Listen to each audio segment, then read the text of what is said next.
All right, integrated one, it's PEMDAS Monday. I'm going to go ahead and teach you some stuff. This is review. At this point, I'm not going to solve this problem for you. I'll have an answer key, but you should be able to know what this means. This is saying find the equation that is named f of x, find the equation that is named f of x, find the equation that is named g of x, and put them together. So you end up with this, 9x minus 1 plus negative 6x plus 8. We just had a test on this. Many of you did very well. I don't want the skill to go away. Um, plus minus always ends up being minus. So I'm going to look at this now. Let's see. 9x minus 6 is 3x. That's gone. And then negative 1 plus 8 is plus 7. So that's it. That's how you do it. So the entire answer becomes 3x plus 7. All right. The only difference on number 2 is there's a minus there. So when you have a minus, you have to do the parentheses with distribution. This is domain and range. Some of y'all are still struggling on this. Anyone who's still struggling with domain and range, I'm going to be pulling groups today to help one more time with domain and range. And I'll be helping next Monday as well, too. Okay, this number 5 is review as well, too. You should be able to do this. This just says find the equation named G. There it is. And now everywhere you see X, you're going to plug in 2. And then I'm going to set it up for you.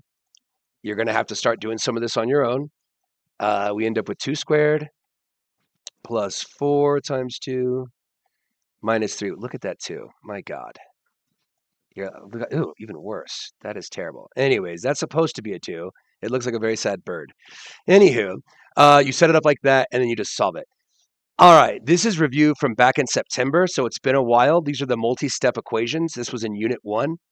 And this is what has to happen. These are PEMDAS equations, and there's different rules. So the first thing you need to do is make sure you have your equals lined up.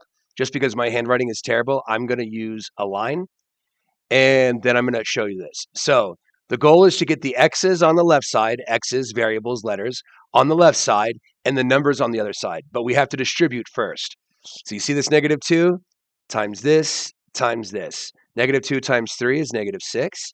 Negative 2 times positive 5 is negative 10x. And then equals 2x plus 6. Now, this is where a lot of y'all freak out what to do next. Remember, combining like terms means adding and subtracting. I have to combine my like terms with the x's, but when I move across the side, I have to do change the sign. So this is a positive 2x, so I'm going to say minus 2x. And then if I do it on one side, I must do it on the other. So what I end up with is negative 6 minus 12x equals, this cancels out, equals positive 6. Now I need to get my numbers over there. I'm going to move it. When I move across the equations, it means change the sign. So I'm going to do the inverse. And if I do it on one side, I must do it on the other. This cancels out, and I end up with negative 12x equals 6 plus 6 is 12. And then I'm going to divide. Why am I going to divide? Well, because this says negative 12 times x, negative 12 times x. And so the inverse is division. And if I divide by negative 12 on one side, I must do it on the other. This cancels out, and I end up with x equals positive divided by negative is negative, and then 12 divided by 12 is 1. So that's what it comes out to. That's how you do these problems. I'll have the solutions for you so that you can do these problems on your own. I think that's all I want to do. Oh, I have the adding in fractions as well. I'm going to do that in a separate video. Good luck.